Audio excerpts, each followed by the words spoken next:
हासूबेन, मातेच्या गर्भामध्ये आत्म्याचा बाळाच्या शरीर रचनेत मातेच्या गर्भात आत्म्याचा प्रवेश केव्हा आणि कसा होतो? आत्म्याचा प्रवेश मातेच्या गर्भात लगेच आणि मग शरीर रचनेनुसार मग त्या जीवात्म्याची वाढ होते. फर्स्ट मुलाचा प्रवेश होतो, मुलाचा नाही आत्म्याची एंट्री होते. आत्मा विथ कॉझल बॉडी, इलेक्ट्रिकल बॉडी आणि प्युअर सोल तीनही एकत्रच जातात गर्भामध्ये, मातेच्या गर्भात. आणि जे फर्मेंटेशन होतं युनिफॉर्म, हे बघा माता आणि पित्याच्या संबंधामुळे जे फॉर्मेशन होतं ते सगळं ॲब्सॉर्ब करून फूडप्रमाणे खाऊन नंतर गर्भधारणा होते, नंतर ग्रोथ होते मुलाची, कॉजेसमधून इफेक्टपर्यंत येतं आणि इफेक्टिव्ह बॉडीची सुरुवात होते. नंतर वाढ होते, हात तयार होतात, पाय येतात, नाक, डोळे, हृदय, सगळ्या शरीराचा आकार तयार होऊन बाळाचा जन्म होतो. म्हणजे हा आत्माच आधी पोहोचतो. नंतर मातेचं बीज आणि वीर्य याचं जे मिलन होतं त्यातून जीव जन्माला येतो. बघा, तो वाढतो आणि इफेक्टिव्ह बॉडीतून, कॉझल बॉडीतून इफेक्टिव्ह बॉडी सुरू होते. आणि नंतर त्याच्या 8व्या महिन्यानंतर तो हालचाल करतो. हालचाल होते तेव्हा त्याला म्हणतात गर्भात जीव आला. नाही, पहिल्याच दिवशी ग्रोथ होते. जीव असल्याशिवाय ग्रोथ होऊच शकत नाही. आधी जीव पोहोचतो, नंतर ग्रोथ होते. समजते आता तुम्हाला? हो की नाही? हा दुसरा प्रश्न आहे. नेक्स्ट प्रश्न हा होता, आत्मा कुठून आला? त्याची उत्पत्ती कशी झाली, कुठून झाली? आत्मा अविनाशी आहे की विनाशी आहे? अविनाशी. अविनाशीची उत्पत्ती नाही होऊ शकत, अविनाशीचा विनाशही नाही होऊ शकत. म्हणजे आत्मा सनातन आहे. तसे देर आर 6 इटर्नल एलिमेंट्स. 6 अविनाशी तत्व जगात सनातनी आहेत. आत्मा तत्व, जडतत्व, कालतत्व, आकाशतत्व आणि गतीला सहाय्य करणारं एक तत्व आहे, स्थिर होण्यासाठी सहाय्य करणारं एक तत्व आहे. 6 विनाशी तत्व संसारात आहेत, अनादी काळापासून आहेत, अनंत काळा राहतील. त्यामध्ये काळ असा येतो, अवस्थेत परिवर्तन होतं. जडतत्व सक्रिय आहेत, दिसतात, त्यात परिवर्तन होत राहतं. म्हणजे ही आसपास 6 तत्व फिरत राहतात. बघा, सूर्य, चंद्र, पृथ्वी समोरासमोर फिरल्यामुळे अवस्था उत्पन्न होतात. चंद्राचीही अवस्था उत्पन्न होते, कधी सूर्यग्रहण असतं, कधी चंद्रग्रहण. आपल्या पृथ्वीवरही सकाळ, दुपार, संध्याकाळ, रात्र, दिवस अशा अवस्था उत्पन्न होतात. अशी ही 6 विनाशी तत्व आसपास फिरल्यामुळे अवस्था उत्पन्न होतात. त्यामध्ये स्त्री, पुरुष, जनावरं, झाडं, देवगती, नरकगती अशा अवस्था उत्पन्न होतात. अवस्थांनाच मीच आहे मानल्यामुळे पुढच्या जन्माची कर्म बांधली जातात. खरं तर अवस्था फळ देऊन निघून जाणार आहे. सारे संयोग जुळून अवस्था उत्पन्न होते. अवस्थेला मी आहे मानलं तर चार्जिंग होतं. चार्जिंगमधून पुन्हा दुसऱ्या भावाच्या साऱ्या नव्या अवस्था उत्पन्न होतील. बघा, त्याही डिस्चार्जमध्ये आहेत.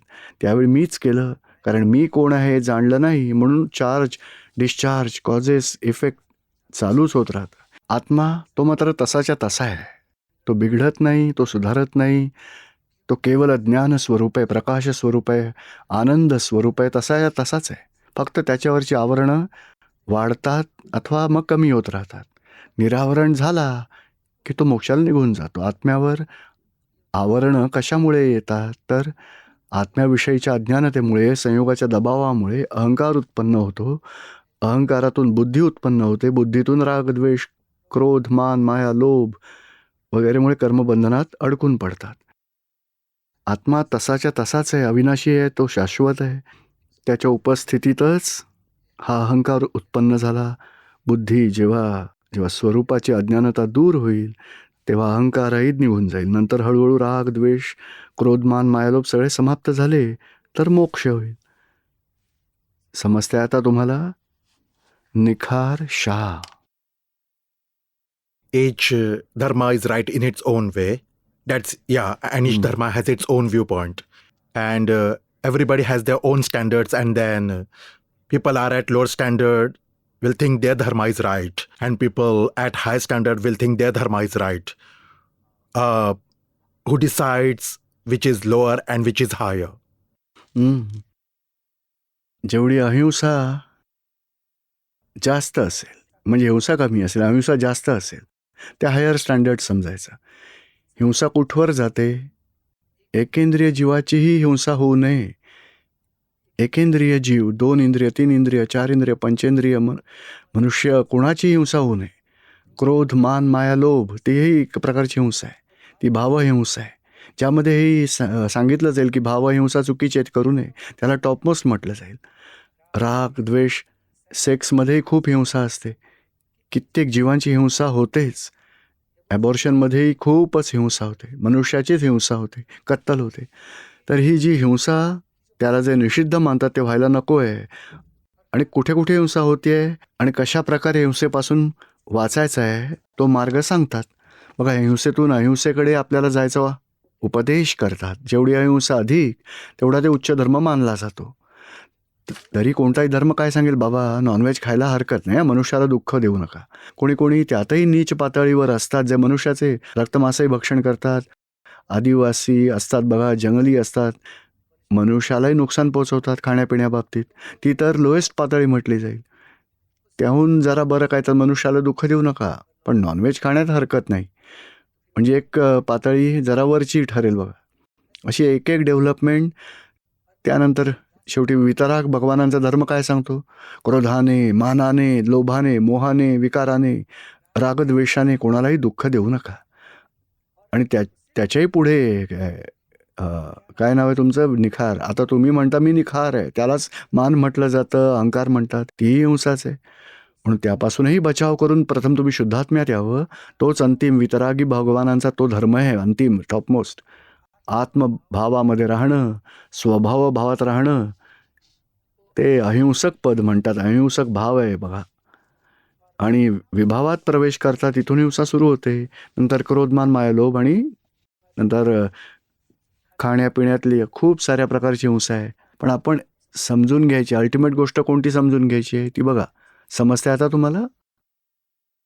Yeah, but Chin, if a normal man believes so much that his dharma is correct, then he's not going to look at अहिंसाचा धर्म किंवा बुद्ध किंवा त्यात कोणती हिंसा. आणि त्याला त्याच्या धर्मात जे काही सांगितलं त्याला शिकू द्या.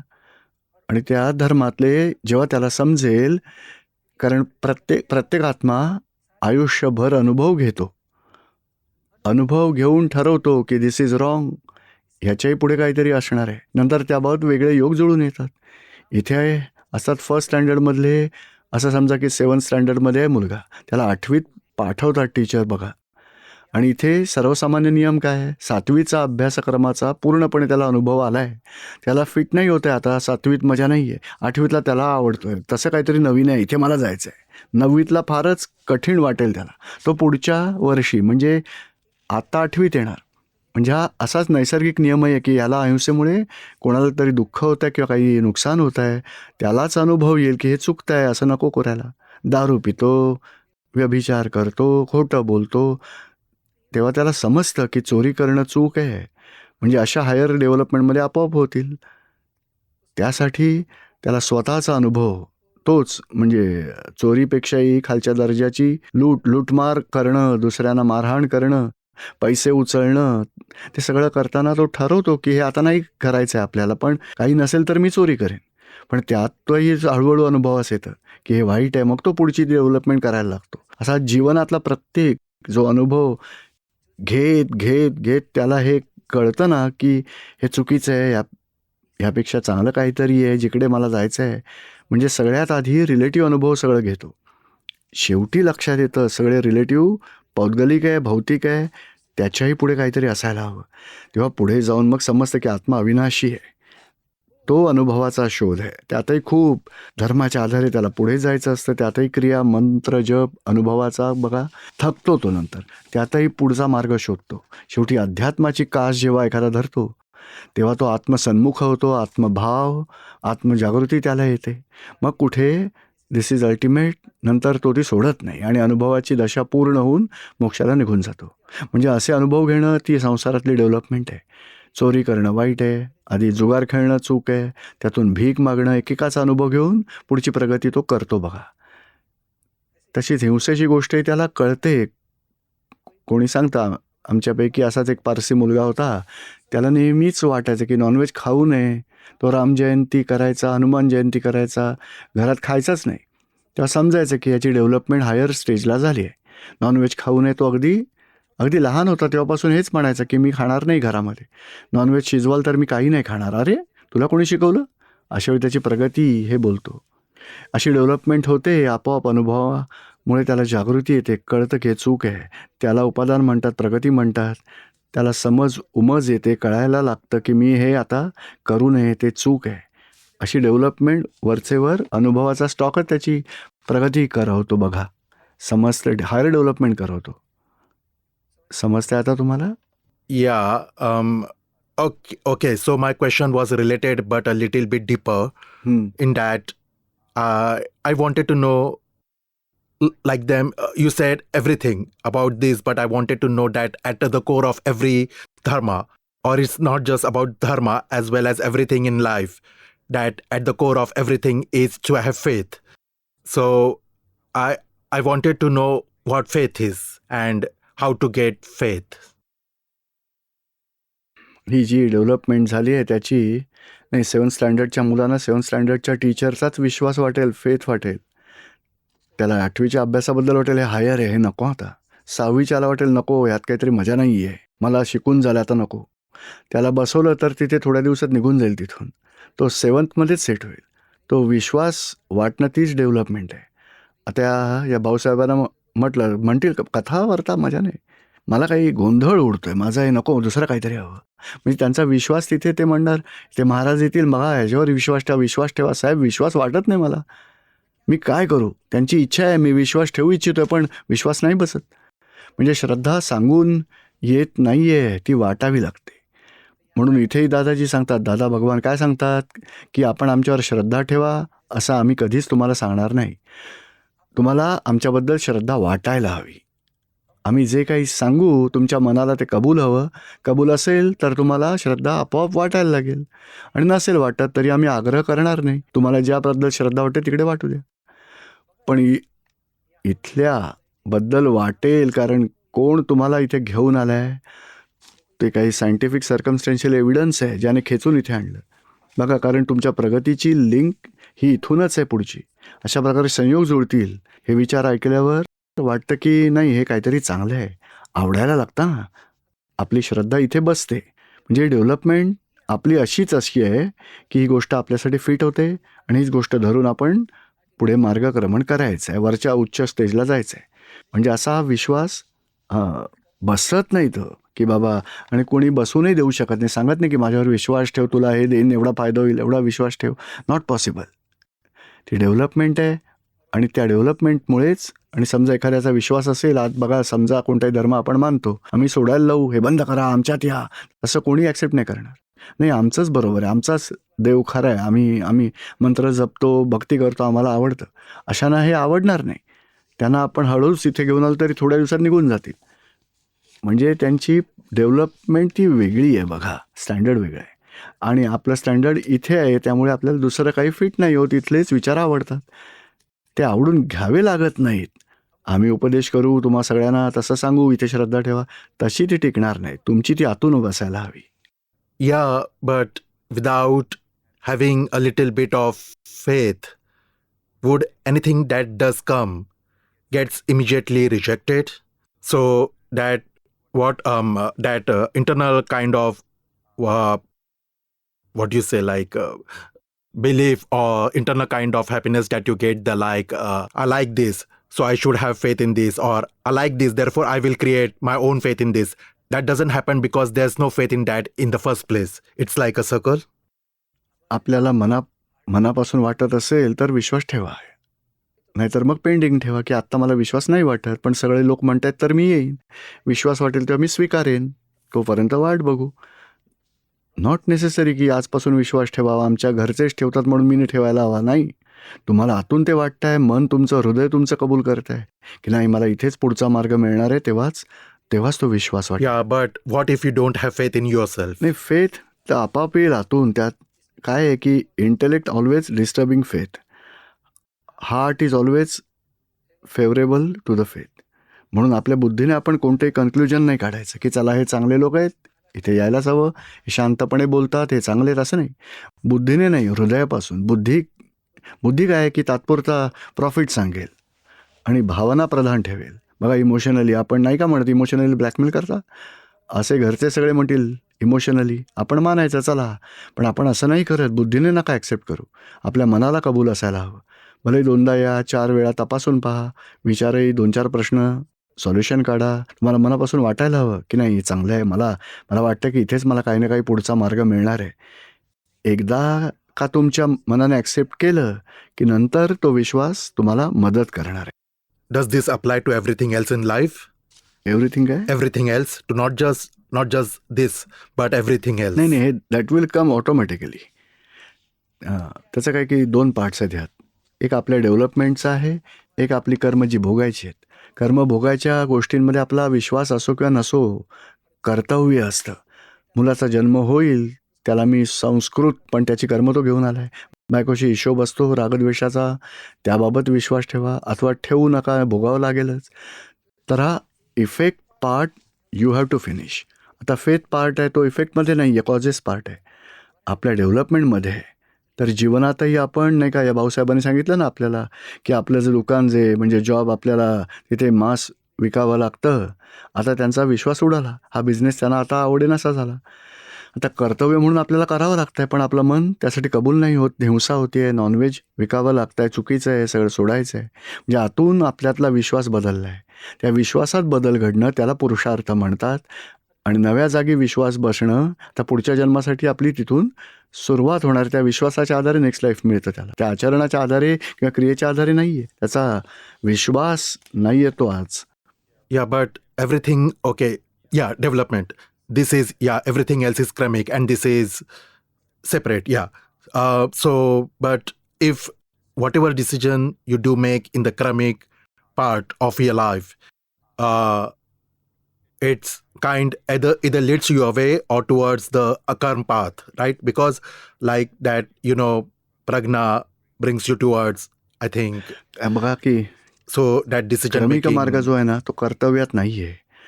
तो जी कर्म घेऊन आला आहे त्या हिशोबाने तो करणारच आहे बघा. आणि संपूर्ण आयुष्यामध्ये त्याच्या श्रद्धांमध्ये काही बदल होईल, मग पुढच्या जन्मात त्याची प्रगती होईल. पण अक्रम मार्ग, जी काही तुमची डिग्री असेल, समजा 202 डिग्रीवर आहात, तिथून तुम्हाला 300 डिग्रीवर बसवून देईल. सगळं डिस्कनेक्ट करून डायरेक्ट बायपास करून टाकेल. 100 डिग्री बायपास करून 300वर सरळ आणून बसवेल. जे कोणी तुम्ही जैन आहात, वैष्णव असाल, स्वामीनारायण असाल किंवा कोणत्याही डिग्रीवर तुम्ही कोणताही धर्म न मानणारे असाल, तरी खूप धर्मनिष्ठही असू शकता. आणि तुम्ही इथे आलात आणि ज्ञानविधीमध्ये तुम्ही ज्ञान घेतलं आणि तेव्हापासून तुम्ही ॲक्सेप्ट केलं, या 5 आज्ञा चांगल्या आहेत, मला यांचं पालन करायचं आहे. तुमची डिग्री डेव्हलपमेंटचे सगळे मार्ग बायपास करून सरळ आध्यात्मिक डेव्हलपमेंटमध्ये तुम्हाला नेऊन बसवेल. मग ते रिलिजन डेव्हलपमेंट तुमची त्यानंतर तशी होणार नाही. मग सरळ आध्यात्मिक डेव्हलपमेंटमध्ये तुम्ही सेंट्रलच्या मार्गावर उभे राहाल. मग तो संपला की मग थेट सेंटरवर पोचाल.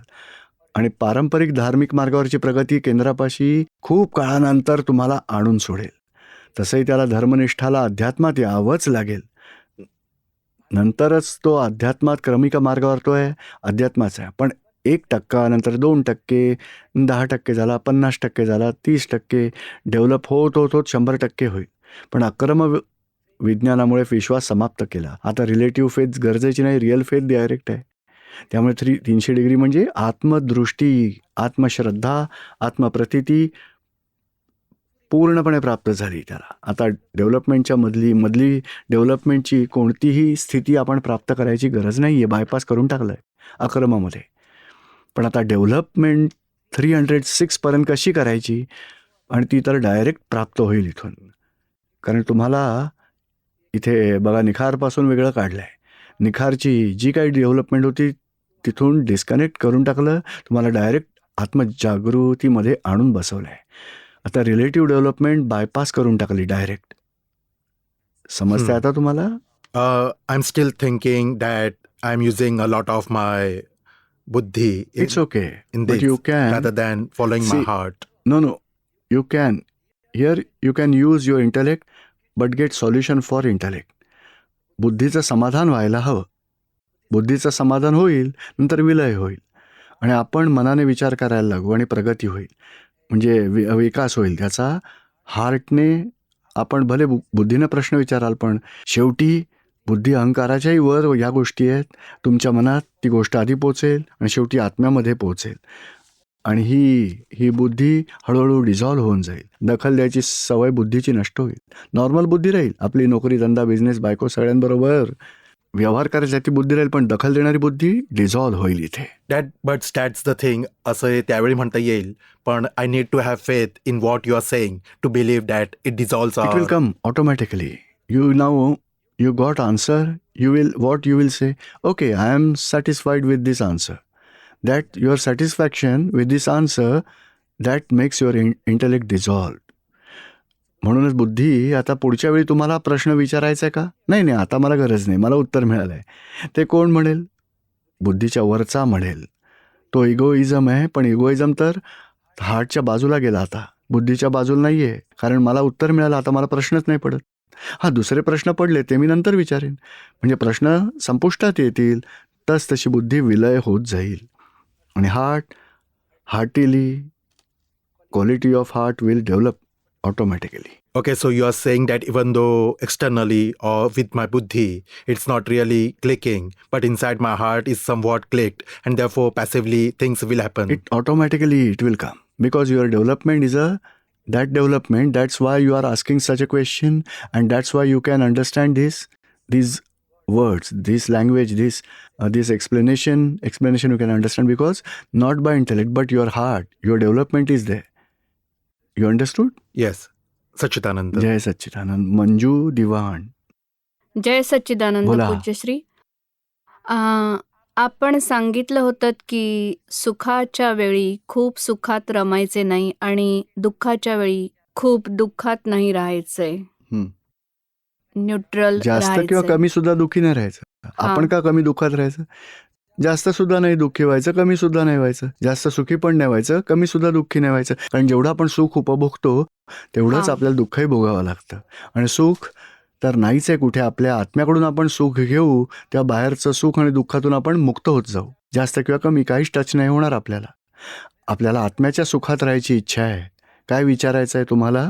मला हे विचारायचं होते की जेव्हा मुलं शाळेत किंवा अभ्यासात, स्पोर्ट्समध्ये, संगीतात, कॉम्पिटिशन्समध्ये जेव्हा खूप काही चांगलं करतात तेव्हा खूप आनंद होतो आतून, खूप प्राऊड फील करतात. मग हे चूक आहे का? आणि त्यामुळे काय आपण पुढच्या जन्मासाठी त्यातून काही बीज पेरतो आहोत का असे करून? हे बघा, तुम्हाला त्या जागृतीत राहायला हवं. तुमच्या मुलाविषयी बोलताय ना? इन जनरल म्हणजे आता मुलाविषयी म्हणताय ना? तुम्ही तर स्पोर्ट्समध्ये पहिले आला नव्हतात ना? नाही आले ऍक्च्युली. म्हणजे मुलाबाबत आहे. आता मुलगा कुणाचा आहे त्या जागृतीतही राहा. कुणाचा मुलगा आहे? शुद्धात्म्याचा आहे का मंजूचा आहे? शुद्धात्म्याचा तर मुलगाही नसतो, मुलगी पण नसते, बापही नसतो. म्हणून ऍक्च्युली काय आहे की आपल्याला हे समजायला हवं. खुशी मिळेल तर ती मंजूला मिळेल. आपण जागृत राहायचंय. मंजूला मिळेल, मंजूला सांगायचं यावेळी तो चांगला वागला पण खुश झाले, कधी तो बिघडेल तयारी ठेव. असं म्हणून, कारण खेळात आहे ते. खेळात तर पॉझिटिव्हही रिझल्ट येतो, कधी नेगेटिव्ह सुद्धा येऊ शकतो. येतो ना, काहीच नीट घडत नाही तेव्हा राग येतो. रागवायचं नाही. तुम्ही जर रागावलात तर तो बिचारा तुटेल तुमच्यापासून, परावृत्त होईल. त्याला समजावायचं, बघ ह्यावेळी काही हरकत नाही, हा खेळ आहे, खेळात तर असं होतच राहतं. तू दुसऱ्या वेळी चांगला प्रयत्न करशील, जरा जास्त प्रॅक्टिस कर तर बेस्ट रिझल्ट मिळू शकेल. त्याला प्रोत्साहन द्या. तो स्वतः डिस्करेज होतोय आत्ता, पण तुम्ही ओरडलात तर म्हणेल आता मला खेळायचंच नाहीये, मी कॅन्सल करून टाकेन. नाही, पण जेव्हा 2दा 4दा 10 वेळाही सांगू नये, 10 वेळा नाही सांगायचं, त्यानंतरही काहीच परिणाम होत नाही तेव्हा त्यात आपली चूक झाली आहे. 10 वेळा सांगितलं तेव्हा. 10 वेळा सांगितलं तुम्ही. 1 कप चहात किती चमचे साखर घालावी लागते गोड होण्यासाठी? मी तर 10 चमचे? जास्त घेते, पण 25 चमचे? 2 चमचे. 2 चमचे. मग मुलाला किती वेळा सांगायला हवं? आणि ते दिवसातून 2 वेळा नाही, आठवड्यात 1-2 वेळा सांगा, महिन्यात 1-2 वेळा सांगा.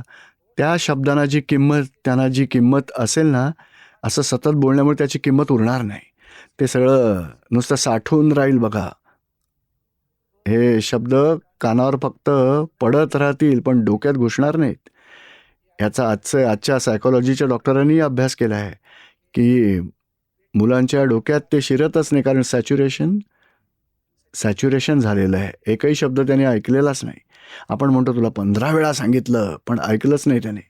का? आतून वाईट वाटलं त्याला, त्याच्या बुद्धीचे दरवाजे बंद झाले. त्यामुळे प्रेमाने सांगा आणि पॉझिटिव्हिटीला एन्करेज करा, निगेटिव्हिटीला डिस्करेज करा. मौनात राहा आणि सकारात्मकतेसाठी प्रोत्साहन. आणि व्यवस्थितपणे तुम्ही हाताळू शकला तर बरीच प्रगती होईल आणि तुम्हाला दुःखही होणार नाही. जय सच्चिदानंद.